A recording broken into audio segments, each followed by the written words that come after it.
Assalamualaikum warahmatullahi wabarakatuh. Saya Irmayanti Devitasari dari Prodi PIAU semester 4 NPM 1913100057.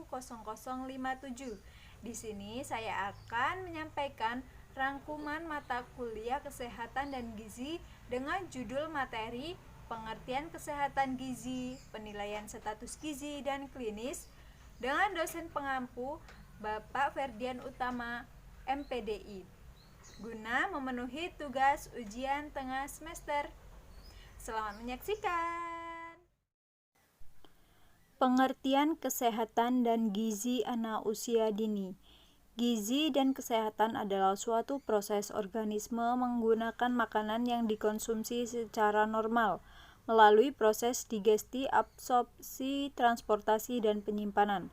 Kesehatan dan gizi dapat diartikan sebagai suatu hal yang mendatangkan sehat atau kebaikan dengan diberikan zat makanan yang dibutuhkan dalam tubuh.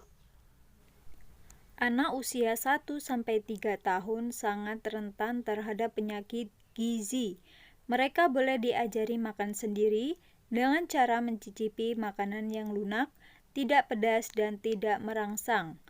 Pada usia 4-6 tahun, kebutuhan nutrin anak relatif kurang, sebab anak sudah bisa memilih makanan sendiri. Untuk itu, pengertian tentang nilai gizi boleh diajarkan. Kesehatan dan gizi anak sangat penting untuk diperhatikan sejak dini, mulai dari dalam kandungan. Kesehatan dan gizi sangat mempengaruhi pertumbuhan dan perkembangan anak. Sejak anak masih dalam kandungan, kesehatan dan gizi perlu diperhatikan melalui ibunya. Cara mengurusnya antara lain dengan memberikan kebiasaan untuk disiplin. Potensi anak dapat dikembangkan jika anak sehat secara fisik maupun mentalnya. Perawatan kesehatan pada anak usia dini dapat diawali dari pemberian makanan yang sehat dan menjaga kebersihan. Makanan yang diberikan kepada anak harus sesuai dengan kebutuhan gizi dan kebutuhan anak tersebut. Pengembangan potensi anak secara menyeluruh dapat dilakukan melalui stimulasi yang cukup, yang dilakukan sejak bayi lahir, bukan sejak dalam kandungan. 2. Penilaian status gizi. Menurut Undang-Undang Nomor 36 Tahun 2009 tentang Kesehatan, yang dimaksud dengan kesehatan adalah keadaan sehat, baik secara fisik, mental, spiritual, maupun sosial yang memungkinkan setiap orang untuk hidup produktif secara sosial dan ekonomis. Pengertian ini memberikan makna bahwa keadaan sehat akan memungkinkan setiap orang hidup sejahtera. Kesehatan merupakan salah satu unsur bagi kesejahteraan manusia.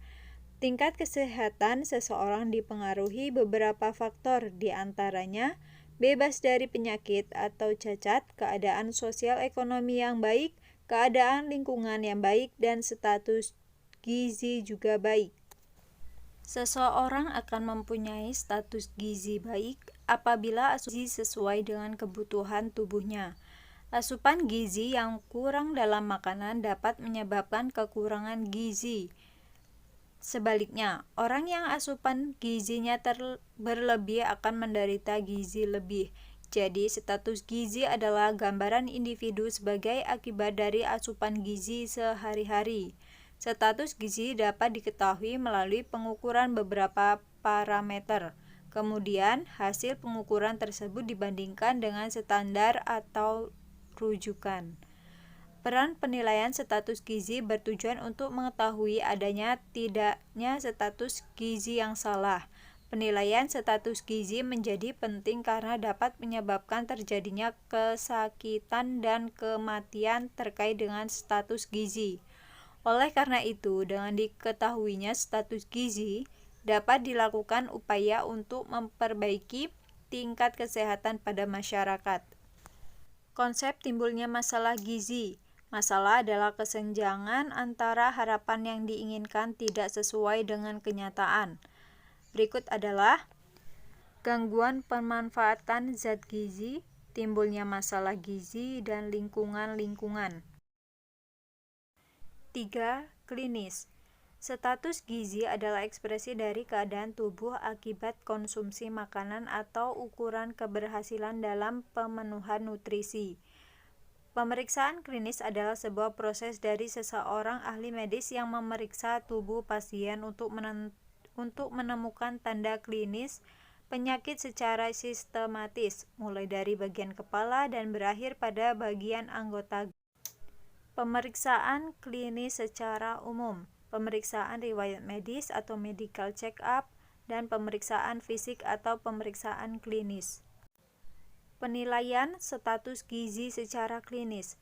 Cara penilaian status gizi berdasarkan perubahan tubuh yang berhubungan dengan gejala kelebihan atau kekurangan salah satu zat gizi tertentu. Tujuan penilaian status gizi. Penilaian status gizi dapat membantu kita untuk 1. Mengidentifikasi kelompok atau individu yang memiliki resiko mengalami masalah gizi. 2. Mengukur hubungan antara asupan gizi dan kesehatan. 3. Menentukan jenis intervensi untuk meningkatkan status gizi. 4. Memonitor efek dari intervensi gizi. Keunggulan dan kelemahan pemeriksaan klinis. Keunggulannya antara lain relatif murah, tidak memerlukan tenaga khusus, tenaga paramedis dapat dilatih, sederhana, cepat, mudah diinterpretasikan, tidak memerlukan peralatan yang rumit. Kelemahannya antara lain beberapa gejala klinis sulit terdeteksi. Gejala klinis tidak bersifat spesifik. Berikut cara-cara pemeriksaan klinis yaitu anamnesis, observasi, palpasi, perkusi, dan auskultasi. Contoh penilaian gizi secara klinis. Kekurangan energi protein. Keadaan kurang gizi yang disebabkan oleh rendahnya konsumsi energi dan protein dalam makanan sehari-hari sehingga tidak memenuhi angka kecukupan gizi. Tanda-tandanya adalah terlihat kurus, tinggal tulang terbungkus kulit, wajah seperti orang tua, cengeng, rewel, kulit keriput, jaringan lemak sangat tipis, sering disertai diare kronik, tekanan darah, detak jantung, dan pernafasan berkurang. Sekian dari saya, semoga bermanfaat. Saya akhiri, wallahu muwaffiq ila aqwamit thoriq. Wassalamualaikum warahmatullahi wabarakatuh.